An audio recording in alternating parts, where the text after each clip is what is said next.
I have always been competitive. And because of my competitive nature, I was great at sports. I never believed in quitting. I would fight to the end. I could be bleeding, broken limbs and all, and I would still play.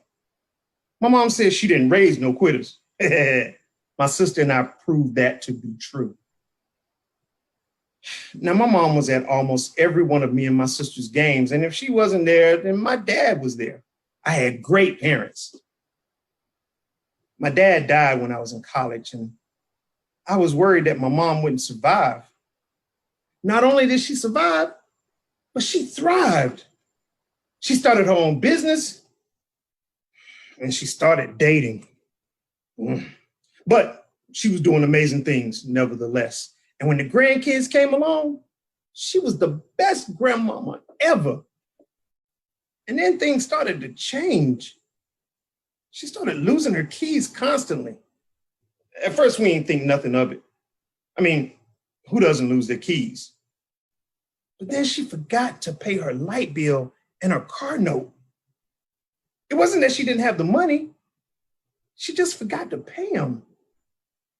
That was kind of strange. I mean, Mom was always great with money. Dad always had Mom take care of the money matters, paying all the bills. And then one day, she was going to church and she got lost. My mom has gone to the same church for over 50 years and she got lost. That's when my sister and I knew that something was wrong. So I convinced her to go to a doctor. The first doctor said that it was just age. I mean, Mama was turning 74 and with age, we forget some things. So, okay, sure. Then my sister told me that Mom had been in a couple of fender benders and she would trade in her car and get another one just like it so that people wouldn't know that she was in an accident. Now, that was really strange. Then there was a time I got a call from the police that my mama was walking down the street in her pajamas and no shoes, thinking she was going to work. Yeah, I knew it wasn't just age. So we got a second opinion. And the next doctor, he told us it was dementia. Dementia shows itself in a lot of different forms. She had been suffering for years and we didn't even know. But why didn't we know? Why didn't we see the signs? Or were the signs there and we just didn't pay attention to them? I knew things had to change. She couldn't live alone anymore. So I sold my house and I moved in with Mama. It was crazy being back in my childhood home as an adult, taking care of my mama like she's 5 years old, but she and I both knowing she's 74. Sometimes she would talk to me like I was in elementary school. One morning, she woke me up at 3 a.m. to get dressed to go to school. School didn't start until 8, and we lived 2 blocks from it. Oh, it was Saturday, and I'm grown. That's when I knew something about this wasn't right, and it wasn't going to be easy. Y'all, I've done a lot of things in my life that I thought I'd never do. I got married. It didn't last, but I did it. I traveled around the world from Canada to Europe to Africa to South America. For my 40th birthday, I jumped out of a perfectly good plane. But one thing I never thought I would have to do is change my mama's diaper. There's some things a son should never have to do or see. And it's hard for me to say, but I've gotten kind of good at it. Now my sister's on her way to the house because we got to find a nursing home for Mom. I can't take care of her by myself anymore. Although I have some help during the day, I'm not sleeping at night. My blood pressure's up. I jump at every little sound, and mama can barely walk. I literally eat, sleep, and breathe my mother. Now, don't get me wrong. I love this woman. I would die for this woman. If I could switch places with her, I would. I just can't anymore. I had to pass up a promotion for work because I can't be gone but so long. My sister almost broke up with her husband when his job moved him across the country. She wanted to stay, but I told her to go. I mean, one of us needs to have a life. Oh, yeah. And I drink. At night, I drink. I'm not a drunk, and it's not time for me to start going to AA meetings, but I need a drink just to calm my nerves. When she starts calling me by my dad's name and gets mad that I don't remember every detail about something they did, you should remember it, Heath. You were there. Stop acting like you weren't. Breaks my heart. I was always told I looked like my dad, but it's gone on to the next level. I hate that we have to put mom in a nursing home. I had promised her that I wouldn't do it. But I'm at the point now that I have no choice. Does that make me a bad son? Does that mean that I'm going to hell for doing this to my mama? My stress level is at 1,000. I've lost my hair, and I found gray hair in places that I shouldn't have gray hair. Not that it matters. I mean, I ain't been on a date in so long that I don't think I know how it even works anymore. At night when I pray,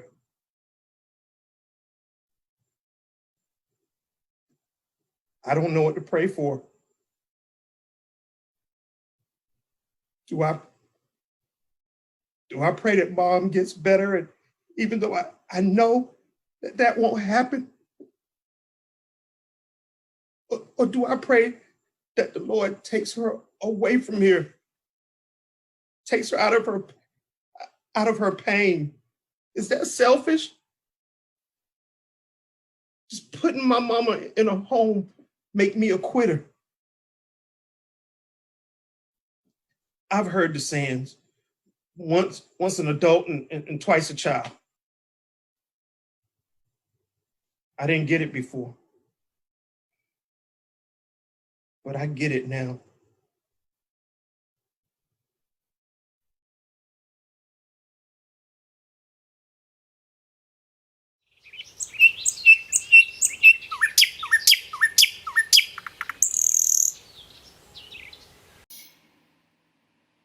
Thank Christ and the devil I awake.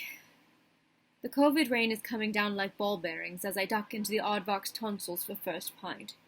Early it is, but early is early does, I say, regarding the gravitational pull of a first pint in the morning. In bad mood. Having prayed, serious as a widow, for a celestial life change signal. Any change, just so it be away from lost job, cracked molar, lost love. Samantha leaves me a one-sentence note. No hard feelings, sugar, but the flat is too confining for two pillow princesses. But alas, I be COVID neg for the week. Vaccine is on taps at tonsils. From the bar, I spy a humongous frog on the curb. Massive and grey, like an escapee from a dreary-ass German fairy tale. And just behind him, creeping along, is Miss Sandy Claus, Mrs. Milford's jumbo calico. Same, that copped honourable mention at Colchester Prize Most Cantankerous Pussy event 2 years running. Miss Claus is stealth-like on the amphibian, as if auditioning for nature show telly. Vaccine pulls my sweet stout and slides a palm down the back of my jeans as she is wont to do. the tip of an indigo-nailed index finger resting on the crease of my glutes, and places a chaste kiss upon my cheek. A girl like me likes a girl like Vaccine.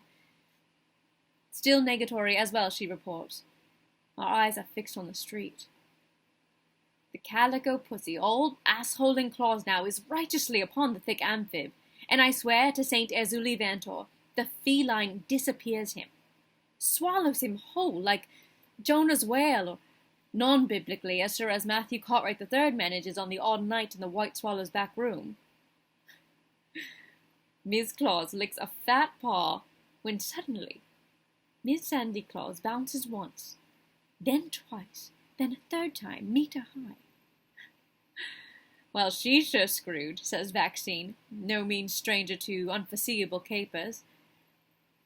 Then a more violent arc, launching Calico Sandy directly onto Mason Street and on the path of a Guinness lorry.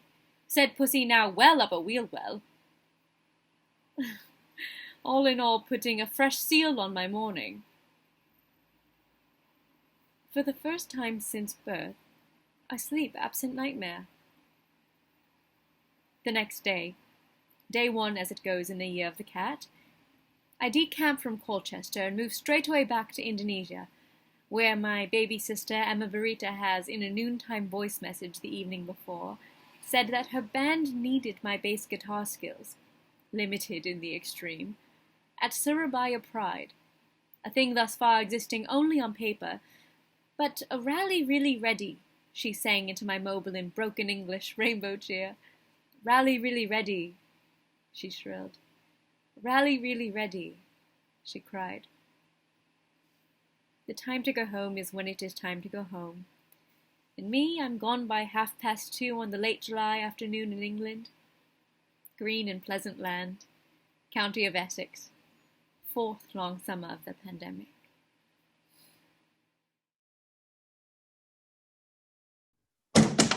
Better let me out of here. Ooh, you go get it. Just wait until I get out of here. Just wait.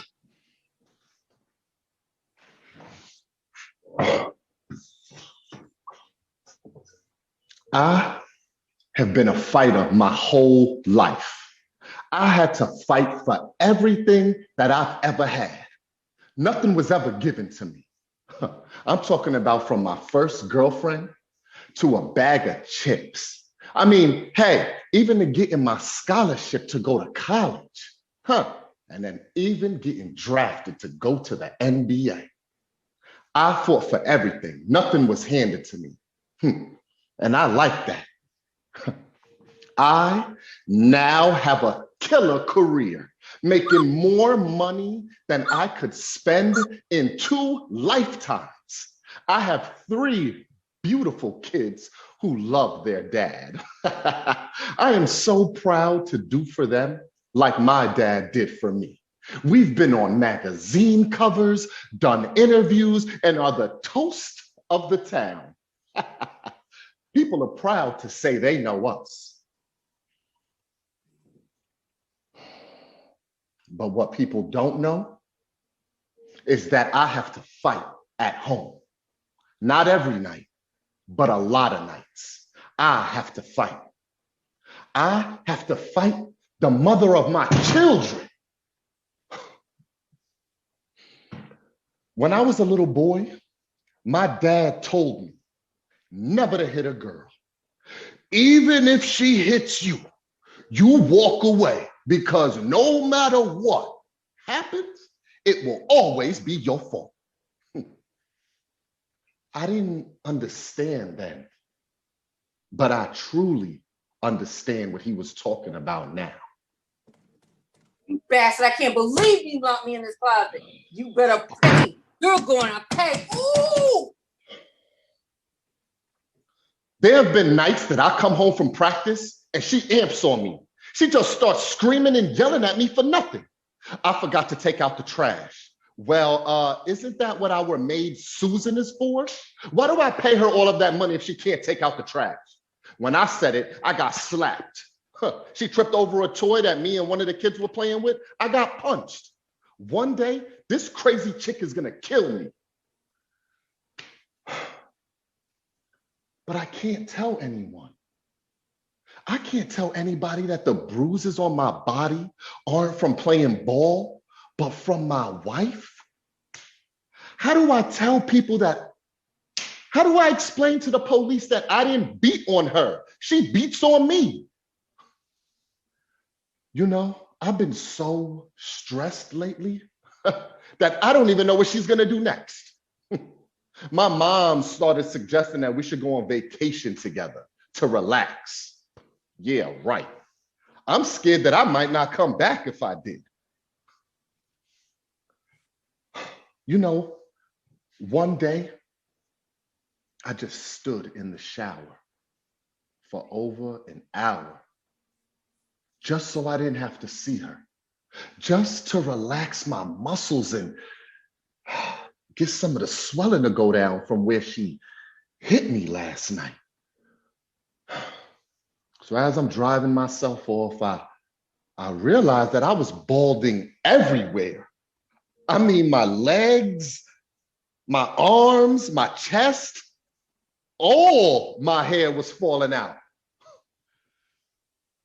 Even my body is displaying the shame that I feel on the inside. I'm gonna beat your ass. Ooh, just wait, you punk. Just wait. God, I hate you. I don't know why I married you. Ooh, I hate you. The final straw broke when we went out to dinner and I hugged a fan a little too long. She just stared at me. I knew I was gonna get it when we got home. I knew it. I felt like a kid who had touched something that they shouldn't. When we got home, I put the kids to bed and I came downstairs and she was just staring at me, holding a pair of scissors and a knife. Who is she? She screamed. I got accused of cheating and everything else in the world just for giving a hug. She threw the scissors at me and they grazed my arm, but nope, that wasn't enough for her. She came running towards me like a bull charging. For such a tiny thing, she has a lot of force behind her. She knocked me into the wall. I lost my breath for a moment. And then she started hitting me. So I pushed her away and I told her to stop. But nope, she kept on coming. So I grabbed her by her arms, picked her up, put her in the hallway closet, closed the door, put a chair in front of it and sat down. I knew she couldn't get out then. I sat there for at least 5 minutes. Then I heard, "He's trying to kill me! Help me, please!" Damn it, this bitch done called the police on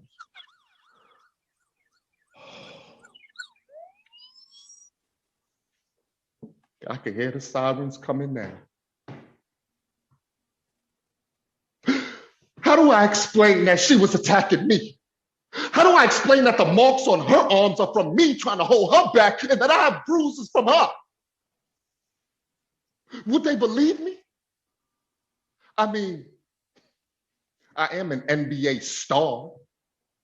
What is this going to do to my kids, to my reputation?